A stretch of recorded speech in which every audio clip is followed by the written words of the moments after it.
Mbote na balandi nyonso ya émission Congo na biso eza na esengo ya koyambela bino lelo mwana mboka maître Arlette Odia o azali bongo présidente ya collectif pour le développement et l'unité du Congo. Mbote mwana mboka Arlette Odia. Mbote na yo pe maman Francine, mbote pe na balandi nyonso ya Congo na biso. D'accord. Collectif pour le développement et l'unité du Congo. Est-ce un parti politique, est-ce un regroupement ou est-ce un ASBEL? Collectif pour le développement et l'unité du Congo. Oto bengi na mokuse SEDUC. Est-ce un ASBEL? Est-ce un parti politique té? Est-ce un regroupement politique té? Tout ça donc mouvement moko na kati ya société civile ou est-ce ko bundela écolo ou est-ce ko sensibiliser opinion pona koyeba ba devoir ya ba konzi ya mboka eza nini, ba droit ya peuple eza nini, ba devoir pe ya peuple eza nini. Donc toza sensibiliser population po yeba ndenge ni ya kovanda pendant que mandat ya ba konzi eza en plein exercice, ndenge nini ya kokende na ba élection, ndenge nini ya ko défendre ba droit na ye en tant que citoyen. De musala obsoto sala na nzela ya SEDUC. Voilà. Tout le monde tango lobete eza ndenge nini ya ko talete mokonza mboka tana ye ya kokene na maponomi to pengonga na ye ko kipo ya kotika pe bonga bongot bino voilà. Kasi to moni yo lobete ou interpellé na régime en place que 2023 ba kene na maponomi. Et ça, moi, précédé, est-ce que ça pense à un moment yango ya ko interpeller na régime en place que 2023 il faut que na maponomi to eza na makambo belé na il faut ko interpeller na régime en place. Tant toujours le la makambo ba élection ezate que moko ka ya ba priorité ya mboka eza wana mboka eza na makambo belé ba konzi ya mboka baza na ba responsabilité belé d'abord ko pesa social na congolais social o esengeli ko pesa paisible citoyen, état de droit, justice o esengeli pour la population, mais lisusu pe koyeba que na kati ya état o eza démocratique to bika na ba cycle électoraux o que tango régime moko eye eza na mandat nango électoral ya 5 ans esengi na ye ko bunda pour que na ba élection après 5 ans na ya liboso akoka pe kozwa 5 ans ya mibale kasi ko kende malamu te ce qui est comme que tout ça l'élection té ou bien que luka ba raison moko songolo topé pakala pour na justifier non tenu à ba élection na ba délai constitutionnel ya wanande le quoi moko ya ba prérogative na biso ezape ko accompagner ba institution à république pour la carte ya société civile toza ko bundisa toza obundisa régime té toza bien sûr ko défendre intérêt à peuple mais toza pe ko accompagner ba institution en république ndena yango na nzela ya ba sensibilisation na biso à part ko senga ke mbula matai akoka ko pesa population o yé a sengi mais aussi ko eba que na ba état démocratique il faut ceux qui 5 ans koki tokende sous na maponomi pona yo ndengo zo mona mboka na biso Congo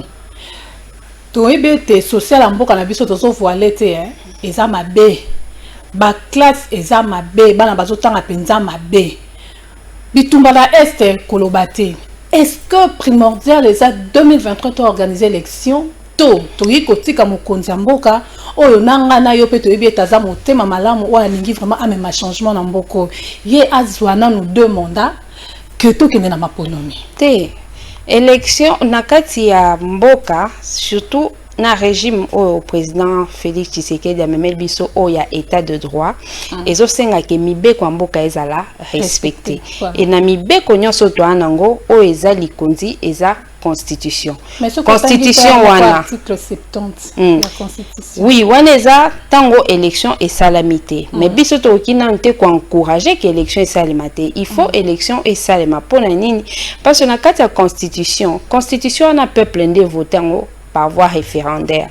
oki ko sauter ba mibeko mususu o mboka e lengeli kasi mibeko o ya constitution loi eza constitution eza ko permettre te ata citoyen moko atambola likolo na yango kosenga ba élection na 2023 et lobité que mokonzi mboka Félix Tshisekedi a rolonga te na maponomi na 2023 mais eza kaka tolenge la biso nyonso ndenge ya ko respecter mobeko na kati ya mboka. On dirait que na mboka na biso total kaka élection présidentielle to ki para kaka élection ya ba député national, provincial, na sénat pe na ngambo ya gouvernement. On dirait que yango nde ezala primordial na mboka na biso mais to bosa na rapé toza na ba élection pe ya ba bourgmestre lelo depuis ba bourgmestre bazala nommé na mboka na biso Congo na 2006 ti lelo toza kaka na ba même bourgmestre wana. Est-ce que il faut que nous ba eleka ba bourgmestre wana après to koya kotala o ya 2023 après to il faut penza ko presser ngala so mona lokwa ko presser mon konza mboka aussi longtemps to yebiete na 5 ans na ye azwa une année et demie na régime passé. Oh, tu es content, tu es quoi pour travailler qui va tout balai, maître Arlette. Question non, est très essentielle. Si ko ebina ya kopé sa réponse na yango mingi eza régime. Tant au régime eye, il faut surtout régime et outil na alternance, il faut eya na ndenge nango mususu ya kosalela makambo. Dont notamment respect à texte, on a ba acteurs politiques mususu bazo ça la toujours ba proposition pour na ba réforme électorale. Il faut mboka ekoka na otambola na ndenge o esengeli. Eza lokwa mutu azola mukana tongo. Il faut asokola,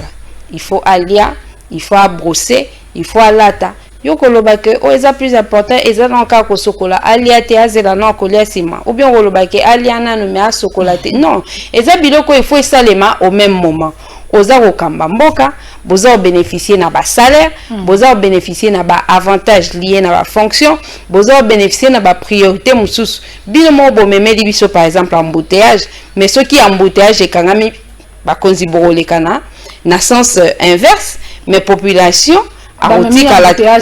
atikali na kati embouteillage na bi na kati mboka te parmi o évoquer makamba social. OK, social est tambola bien te mais social ezape ko tambola na musala ezape ko tambola na temps so ebokangami na kati embouteillage logiquement nani nde mutu faut alengela makamba embouteillage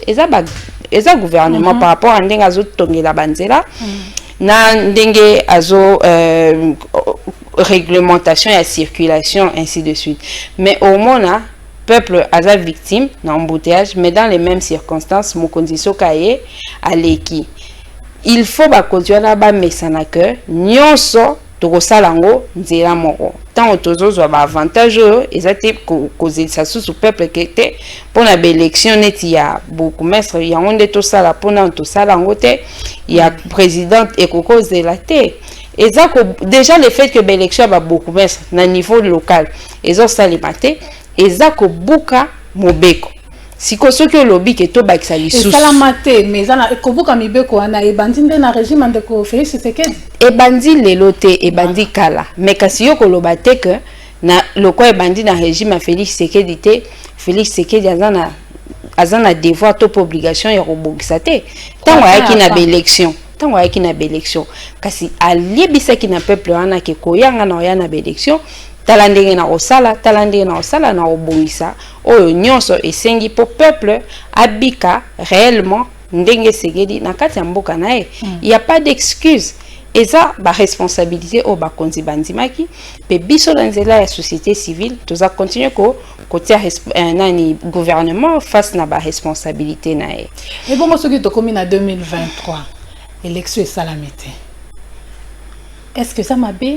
et comme ma crise et comme ma bitumba lamboka d'abord ce qui élection et salamité na de élection il faut salama en 2020. Voilà, ce qui a fait salamité. C'est ni yamboka. Pour tous vivre pena et Kabila tozela élection ti comme en 2011 na 2018. Je laisse qu'on explique au moni c'est de organiser l'élection. Et président Seni a rassuré le peuple congolais que en 2023, n'andenge ma camion se présenté en 2023 l'élection et causale. Ata ceux qui président na Seni a qui passé bazar déjà en dépassement des mandats. Peut-être ba konzi mususu bakoya. Peut-être pe et causala ka en 2007 que l'élection est causale. Ya wonde na zo ebisa ote. Mais ça dans au Seni lobby. Tant au Seigneur lobby que l'élection au Salem. ndenge ya eko biso déjà peuple asanini asepeli alobi ke ata ba politique to matato kita seni déjà o organiser l'élection alobi ke élection kozala mais soki na mécanisme moko politique parce que to bosanelo kwa na tamukete ke soki élection salemité ezaka ni kozanga makoki ezaka ni na ba raison nyonso o ba evokaka na eza ba raison moko o ba fabrikaka ngo eza ba raison politique nde esalaka ke élection esalema te na moment oyo elengelami siko mabe eza nini eza sanction pour peuple eza na ba droit moko oyo yaye eza fondamental o eleki droit ya vote eza te donc soki bakonzi bapekisi ye pona ba raison oyo ya bango baza ko fabriquer apona bakambi na ye na délai constitutionnel te peuple wana eyaka toujours ko sanctionner na repese exemple omoni tango mokonzi ya mboka Kabila azalaki il fallait que l'élection soit en 2016 olobiango tokende ko sala on en 2018 conséquences les années dauphin na ye akoyaki mais ce qu'on lobi otala ba programme il y a tous les trois candidats au babimisa kimutu otali président Félix Tshisekedi na oya programme ya vaincre pauvreté otali Martin Fayulu na programme na yo ketina suka pratiquement et bana quitté parce qu'il y a qui non d'accord té na kokende na élection soko tali programme ya candidat Emmanuel Ramazan Shadari o ezalaki continuité nandenge ya kotala bien na ko analyser ya ndeko Shadari ezalaki kopesa posa ndenge zolo bana ezalaki très bien présenté ezako mon ça déjà clairement to uta wapi to zale peto kenenengeni ezaki otalisa ke mokonzi mboka Joseph Kabila asali nyonso pona l'état nanu efanda tozwa constitution to koma okende na élection ba opposant bazwa ba droit na bango ba province et l'on est en 11 et comme en 26 et comme viable chaque province va commencer à la paix d'élection tout l'on est commissaire spécial tout na gouverneur si que autant moi la mboka Emmanuel Ramazan Shadari na programme né à continuité à kezaki po à continuer si quoi à côté national na makamsus mais pour na nia des quitté parce que peuple a sanctionné qui le fait que l'élection et c'était na quitté na 2016 c'est ça de la même manière ceux qui pour la raison politique l'élection est salémité na 2023 au moment là que mbula auto kende peuple a ko sanctionner batu o ba ko sala que élection est salémité na 2023 tokopona bango te babenga on a français des évidences hein face aux évidences on ne discute pas face aux évidences on s'exécute élection depuis to banda élection na mboka na biso et même la peuple nini to mekampe ko réfléchir moi de ngana yo et même la peuple nini élection d'abord eza et l'élection mais rien ne change hein, depuis to zala na régime de 18 ans rien ne change mais comment on va vivre car lo lenge mon côté to lo to so bakaya ke to kenda to voter congolais tanga ko ya peuple rayi a kotika la même nzala wana et lo pas malongo eso changer te est-ce que il faut to primordial c'est seulement des élections si élection non il faut zala pour la nini parce que toi na état moko démocratique et dans un état démocratique ndenge mibeko elengeli ndenge ba règle du jeu démocratique eza ko senga il faut que alternance ezala groupe ekambi touro oyo ko yasima groupe mususu ekamba eza ko continuer bongo ti finalement peuple akokende kozwa litomba na ba problème na e peuple azokanta c'est tout à fait normal hein que olo ba que changement eza makasité mais c'est parce que état nanu eza ki coexister te tango mokonzi Joseph Kabila a hérité mboka o na etani na eta o ba gouverneur bazaki élu neti na stade des martyrs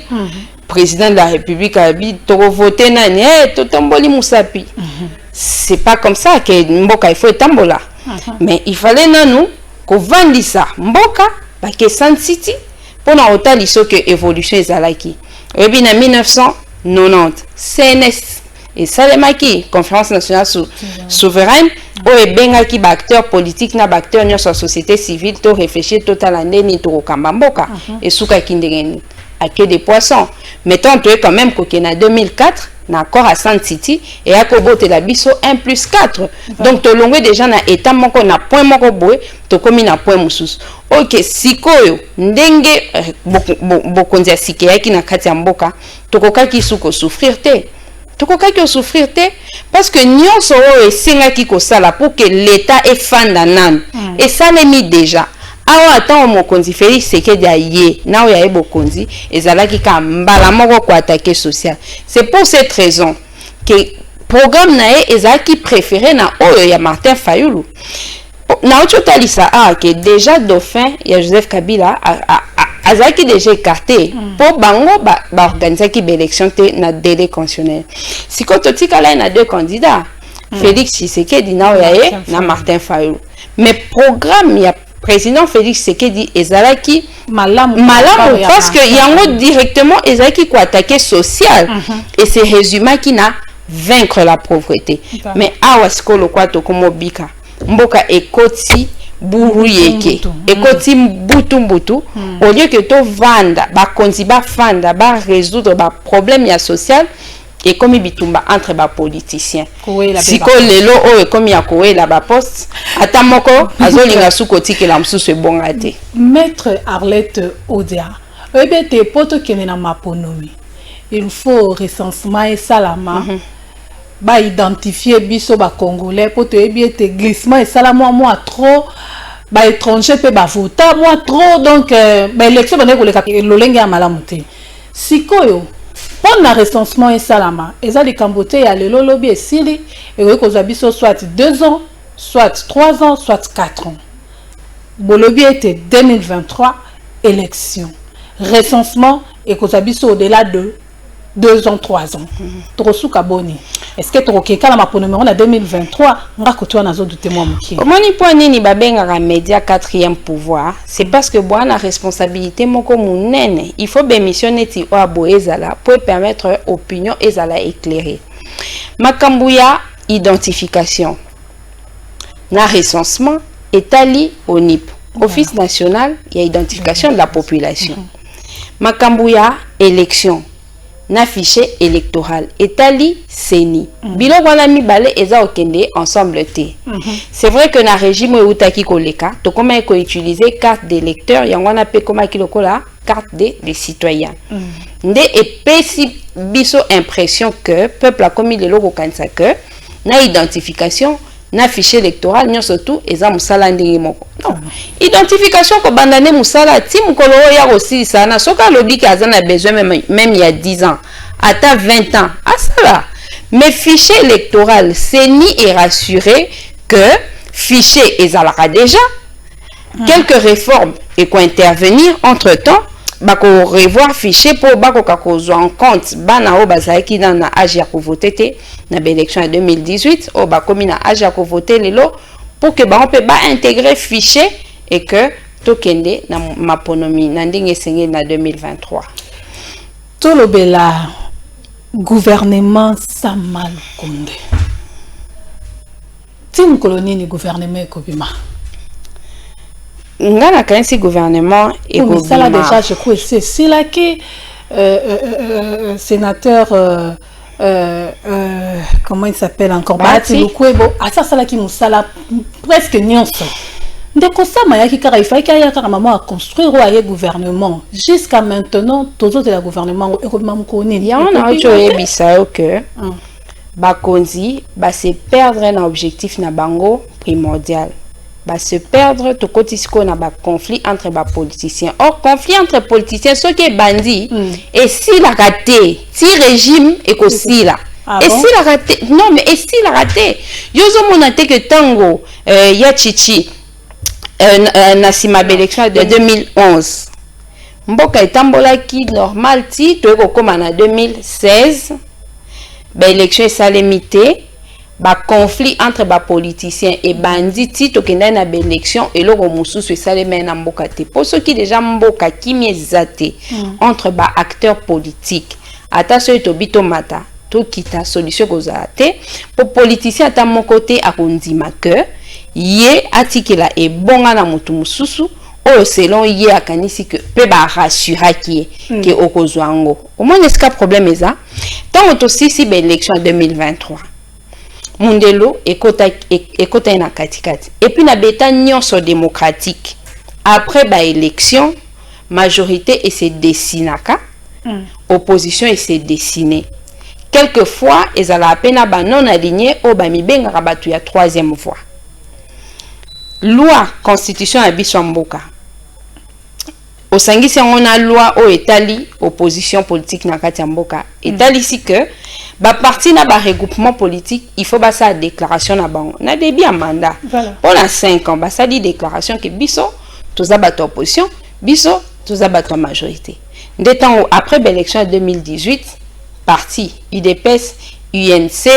ba parti nyon surtout eza ko constituer FCC ba sala ki déclaration nango yango ndo mona ki même qu'informateur abima quitté parce que départ simple déclaration ya ba parti wana ba bima est déjà plus de 250 députés au bazar na kati assemblée pe majorité parlementaire il se dégage qui ensemble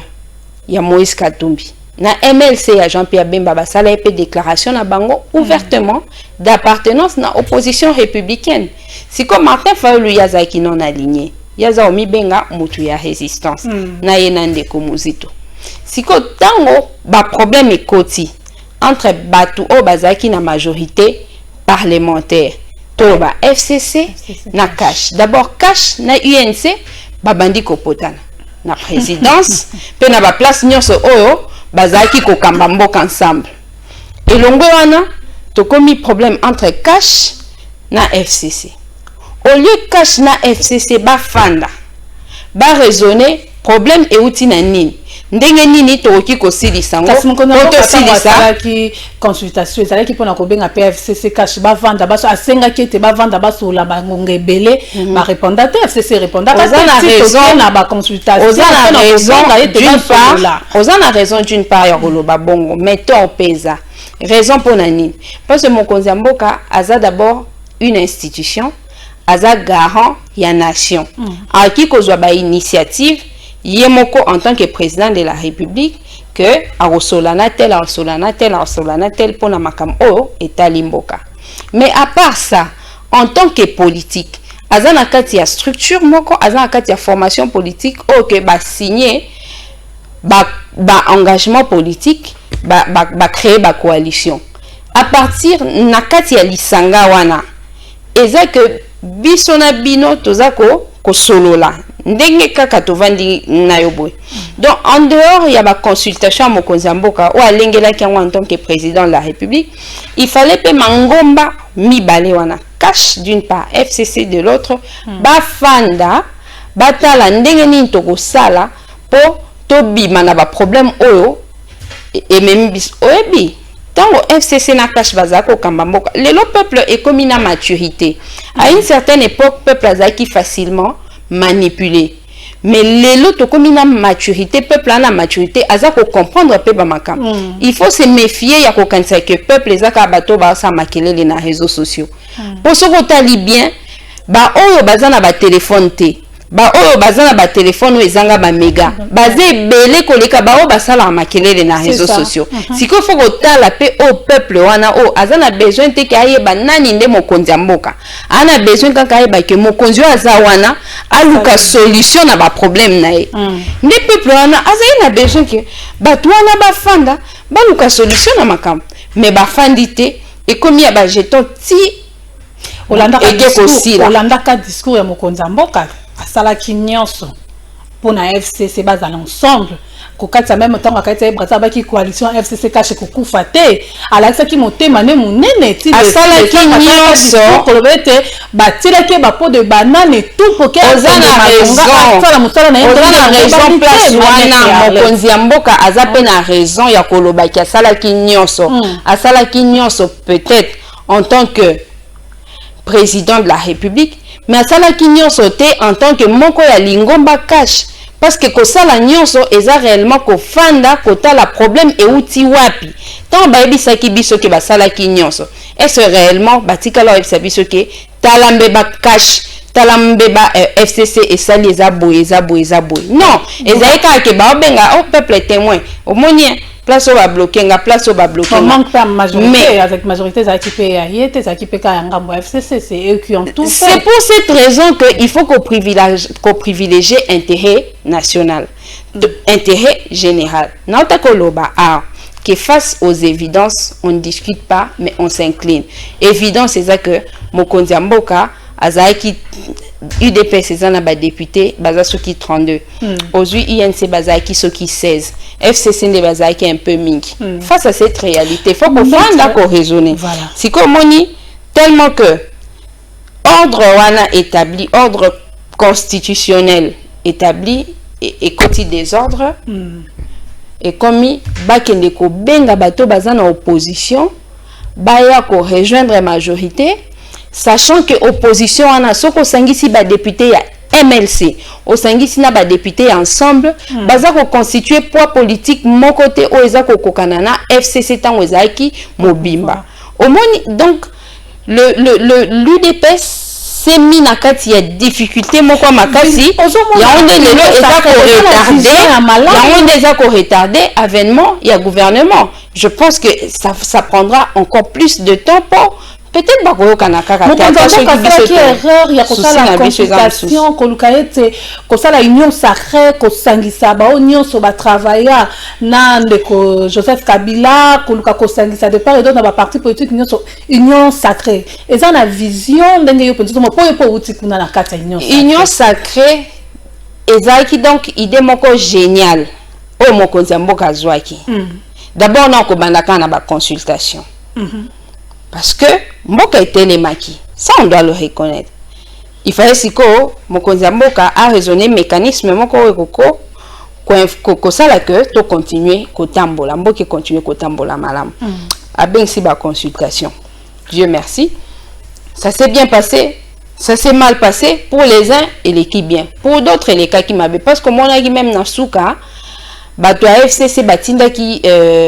ba demande na bango ba invitation pour ba kende mais bande ko IDPS ba leka ki na ba média ba leki na ba réseaux sociaux pour na ko banda ko tchola ba ninga ki omoni ba komi na suka nzoka mboka ba kambaka ngondenge wana te nde ba o mususu pe ba se retirer ba bi bon to fanda total nde nini mboke kendela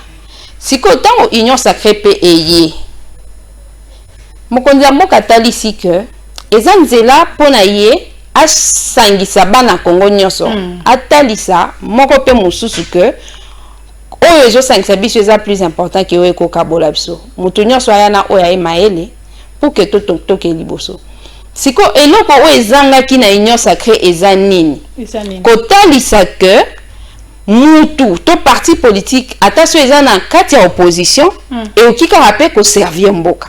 ata soki eza na kati ya pouvoir et occupé ko servir mboka mais le fait ya kotalisa ba opposition que bolongwa na kati opposition boya na kati ya majorité était désordre na ordre institutionnel na ordre constitutionnel donc na minito eza maya ko yinda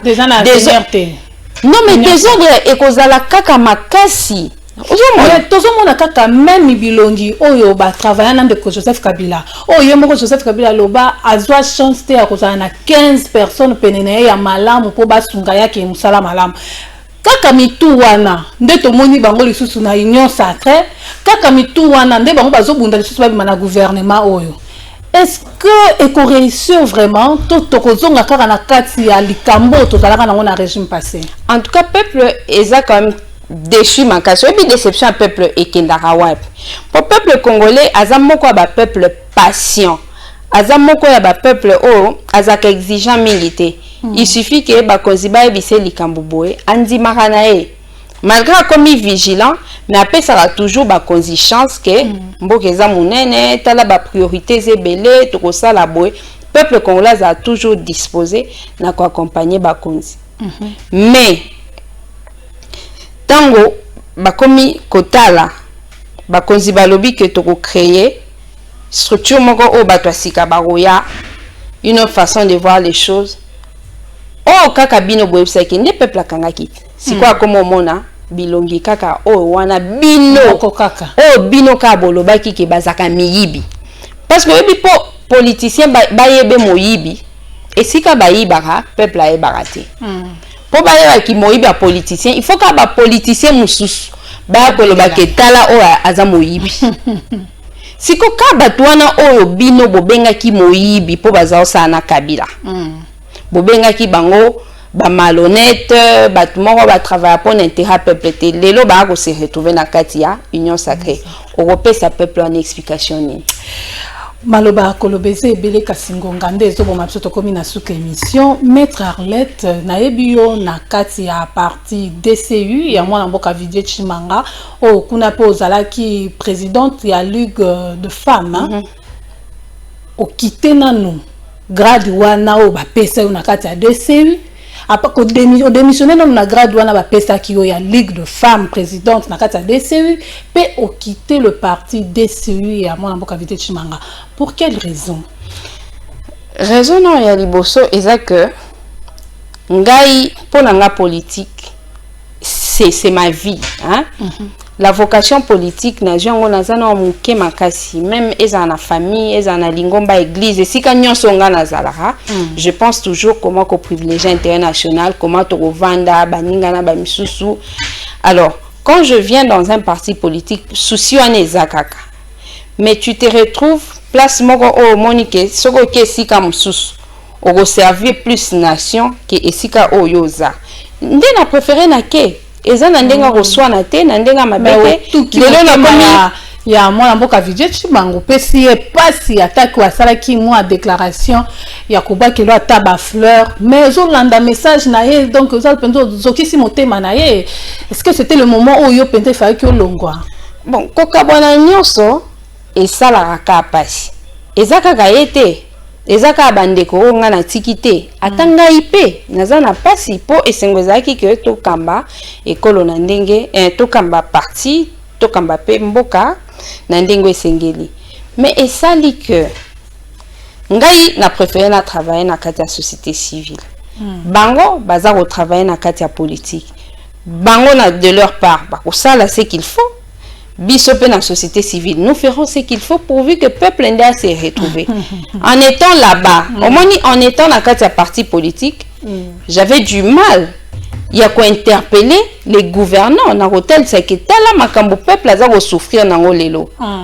parce que ceux qui osolo ba na nzela parti politique malgré toi ba parti moko démocratique tous état démocratique mais ezalaka pasi ko que batu ba personne zela penda ya pouvoir voilà ba personne zela ya opesa avis moko o ko faire réfléchir voilà. Mais eza pe na ndenga mabete ezaka ke po Congo ke liboso peuple peut a finir ko se retrouver merci maître Arlette Odia to rappeler na bayimboka que oza présidente ya collectif pour le développement et l'unité du Congo Asbel hein o ezayo mokonde mutu ya train voilà to lo bapete avocate ya ndeko Jamal hein oui bon client na yo aza bon ozala bien ndengeni tant motoye bake azo subir une certaine injustice mais to konyo ko remonter moral to sengi mokonzi mboka na ndenge ya avocat même si c'est pas de ça qu'il faut parler qui a réservé une suite tozoli keke akokaka na okokisa o esengeli nzamba sunga merci beaucoup na ndengo répondre à une invitation na biso merci beaucoup merci na bayimboka nyonso bazaki likanisi ya kolanda émission Congo na biso na bokebi nyonso samedi 9h juste bolanda rediffusion pe na chaîne YouTube Kamputu TV ngala bien tukuteni ko ezali koya na numéro ya sika